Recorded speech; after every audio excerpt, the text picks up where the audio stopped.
چیزیں تحریک انصاف کے حق میں ہوئی ہیں۔ مثلا کل گجرانوالہ کی مقامی عدالت نے تحریک انصاف کے 9 مئی کے ملزمان کو رہا کیا۔ آج عمران خان، شاہ محمود قریشی اور دیگر کئی رہنماؤں کو مارگلہ تھانے میں درج مقدمے میں رہا کیا گیا۔ پھر کچھ دن پہلے راولپنڈی کے تمام تر ملزمان کو رہا کیا گیا۔ اسی طریقے کی خبریں لاہور ہائی کورٹ سے آ رہی ہیں۔ عائشہ بھٹہ، جن کو 9 مئی کے بعد گرفتار کیا گیا تھا، ان کو بھی کل ضمانت پر رہا کیا گیا۔ یعنی اوورآل تحریک انصاف کے لیے چیزیں بہتر ہونا شروع ہو گئی، اور میری نظر میں وہ جو پہلا قطرہ تھا بارش کا، وہ ان 6 ججز کا خط تھا سپریم جوڈیشل کونسل کو، جس خط نے باقی ججز کو ایک حوصلہ دیا، ایک امید دی کہ وہ بھی آزادانہ فیصلے کر سکتے ہیں۔ اسی طریقے سے کل توشہ خانہ کیس میں جس قسم کی سزا عمران خان کی معطل ہوئی، یعنی جس تیزی سے عمران خان کو توشہ خانہ کیس میں سزا دی گئی تھی، اتنی تیزی سے عمران خان کی سزا ختم بھی کی گئی۔ سائفر کیس تو ہر صورت عمران خان پہ ختم ہونا تھا۔ یعنی اب آپ اندازہ کیجئے کہ امریکہ، جس نے سائفر لکھا یہاں پر جنرل باجوہ کو، امریکہ کہتا ہے کہ سائفر کچھ نہیں ہے، سائفر کی کوئی حقیقت نہیں ہے۔ یہاں پر نیشنل سیکیورٹی میٹنگ میں باقاعدہ طور پر اس ٹائم کی نیشنل سیکیورٹی میٹنگ کا اعلامیہ ہے کہ سائفر ایک حقیقت ہے، اور امریکہ کو ڈی مارش بھیجا جائے گا، یعنی امریکہ کو کہا جائے گا کہ انہوں نے پاکستان کے اندرونی معاملات میں کس طرح سے مداخلت کی ہے۔ اور سب سے انٹرسٹنگ بات یہ ہے، پچھلے 1.5-2 سال سے پوری حکومت، میڈیا، ادارے پورا نیریٹو بناتے رہے کہ سائفر کچھ ہے ہی نہیں۔ اگر سائفر کچھ ہے ہی نہیں تو عمران خان کو سزا کس کیس میں ہوئی ہے؟ اگر سائفر کی کوئی حقیقت ہے ہی نہیں، یعنی سائفر کا کوئی وجود ہی نہیں ہے، تو پھر عمران خان اور شاہ محمود قریشی کو 10 سال سزا ایک خالی کاغذ کا ٹکڑا لہرانے پر کی گئی۔ یہ بلنڈر تھا، اور وہ بلنڈر آج اسلام آباد ہائی کورٹ نے اڑا دیا ہے۔ ناظرین کرام، امپورٹنٹ بات یہ ہے کہ شہر اقتدار میں یہ خبریں گردش کر رہی ہیں کہ اس ٹائم پاکستان کی عدلیہ نے ایک کلیئر میسج دیا ہے اسٹیبلشمنٹ کو کہ ہمیں اب کچھ آزادانہ فیصلے کرنے دیجئے، اب اس طریقے سے انٹرفیئرنس نہ کیجئے، اس طریقے سے دباؤ نہ ڈالیے۔ پچھلے 48 گھنٹوں میں اگر آپ ایکٹیویٹیز اٹھا کر دیکھ لیں، خواہ وہ سپریم کورٹ کا از خود نوٹس ہو، 6 ججز کا سپریم کورٹ میں جانا ہو، قاضی صاحب پر عدم اعتماد ہو، یا عمران خان کے کیسز میں ریلیف ملنا ہو، ہر طریقے سے تحریک انصاف کے لیے اچھی خبریں آئی ہیں۔ تحریک انصاف کے لوگ زمان پارک میں تیاریاں کر رہے ہیں، کیونکہ عمران خان کی رہائی کے حوالے سے بڑی امپورٹنٹ ڈیولپمنٹ ہونا شروع ہو گئی ہیں۔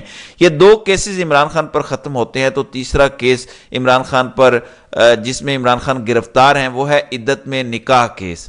اس کے علاوہ اس ٹائم عمران خان پر کوئی FIR نہیں ہے۔ 190 ملین پاؤنڈ کا کیس عمران خان پر چل رہا ہے۔ عمران خان سے اس کیس سے متعلق تفتیش ہو رہی ہے، لیکن عمران خان کی گرفتاری اس میں نہیں ڈالی ہوئی۔ لہٰذا اگر عدت میں نکاح کیس، جس کی وجہ سے میری نظر میں یہ پورا نظام خراب ہوا، کیونکہ وہ ایک بےہودہ کیس تھا، روح کانپ اٹھتی ہے جس قسم کے جج قدرت اللہ نے اس کیس میں بشرا بی بی سے سوال کیے، جس قسم کے سوال خاور مانیکا سے کیے، اور جس قسم کی گھٹیا گفتگو اس بےہودہ شخص خاور مانیکا نے کمرہ عدالت میں کی۔ میں اس پر آپ کو رپورٹ بھی کر چکا ہوں کہ کوئی غیرت مند شخص اس قسم کی گفتگو نہیں کر سکتا، بے شک وہ سابقہ اہلیہ ہو، اس کے خلاف بھی، ایک باپردہ خاتون کے خلاف اس قسم کی گھٹیا گفتگو نہیں کی جا سکتی، جس قسم کی گھٹیا گفتگو خاور مانیکا اور جج قدرت اللہ نے کرنے دی۔ اسی وجہ سے چند دنوں میں الٹی گنگا بہنا شروع ہو گئی ہے۔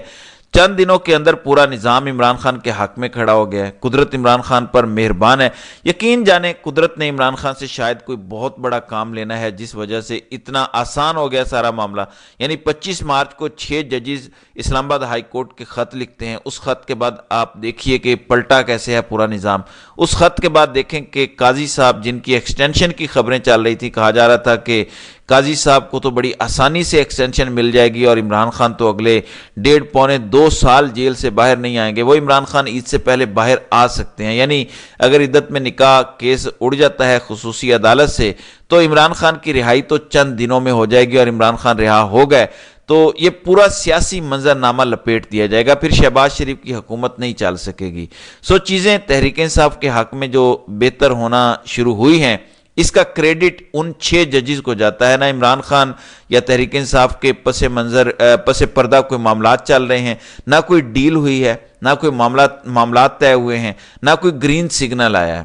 صرف ان 6 ججز کے خط نے یہ پورا ماحول تحریک انصاف کے لیے بنا دیا۔ اسی حوالے سے فہد شہباز کی کل کی خبر میں آپ کو ذکر کر رہا ہوں کہ فہد شہباز کو کسی طاقتور شخصیت نے کہا کہ آپ کے قاضی صاحب 12 گھنٹے برداشت نہیں کر سکے۔ وہ ایک دباؤ تھا کیونکہ ان 6 ججز نے سپریم کورٹ میں جانے کا اعلان کیا تھا۔ کل میں نے آپ کو یہ خبر دی تھی کہ 6 ججز اسلام آباد ہائی کورٹ کے تیاری کر چکے ہیں کہ وہ چیف جسٹس قاضی فائز عیسیٰ اور منصور علی شاہ کو فل کورٹ بینچ سے نکالنے کے لیے سپریم کورٹ جائیں گے، اور اگر وہ سپریم کورٹ چلے جاتے ہیں تو یقین جانیے کہ قاضی صاحب کے پاس منہ چھپانے کی جگہ نہیں ہوتی کہ اپنے ججز، حاضر سروس ججز، تگڑے ججز آپ پر عدم اعتماد کا اظہار کر رہے ہیں کہ آپ ہمارا کیس نہ سنیں۔ تصدق جیلانی ایک ریٹائرڈ جج ہے، حالانکہ ماضی میں اس کی کارکردگی پر بڑے سوالیہ نشانات ہیں۔ وہ اسٹیبلشمنٹ کے بلو آئی رہے ہیں، پیپلز پارٹی کے قریب رہے ہیں، لیکن انہوں نے آئینہ دکھا دیا قاضی صاحب کو کہ آپ ایک ریٹائرڈ جج کی سربراہی میں کمیشن بنا رہے ہیں، آپ کو تو فل کورٹ بینچ بنانا چاہیے سپریم کورٹ کا۔ پچھلے 48 گھنٹے تحریک انصاف کے لیے تھے، آئندہ آنے والے دن تحریک انصاف کے لیے ہیں۔ بظاہر یہ لگ رہا ہے کہ یہ چیزیں بڑی سموتھلی تحریک انصاف کی فیور میں جا رہی ہیں، تحریک انصاف کے حق میں جا رہی ہیں، لیکن پاکستان کی سیاست میں کوئی بھی ڈل ڈے نہیں ہوتا۔ پاکستان کی سیاسی صورتحال میں نظر کچھ اور آ رہا ہوتا ہے، لیکن ہوتا کچھ ہے۔ لہٰذا آئندہ آنے والے کچھ گھنٹے اس حوالے سے بڑے امپورٹنٹ ہوں گے۔ آئی ایم شیور عید سے پہلے عمران خان کی پولیٹیکل سچویشن میں ابھی اور بڑی ڈیولپمنٹس ہوں گی، تو دیکھتے ہیں اس حوالے سے کیا ہوتا ہے۔ تو ناظرین کرام، آپ کی اس ویڈیو کے حوالے سے کیا رائے ہے؟ آپ اپنی رائے کا اظہار کامنٹ سیکشن میں ضرور کیجیے گا۔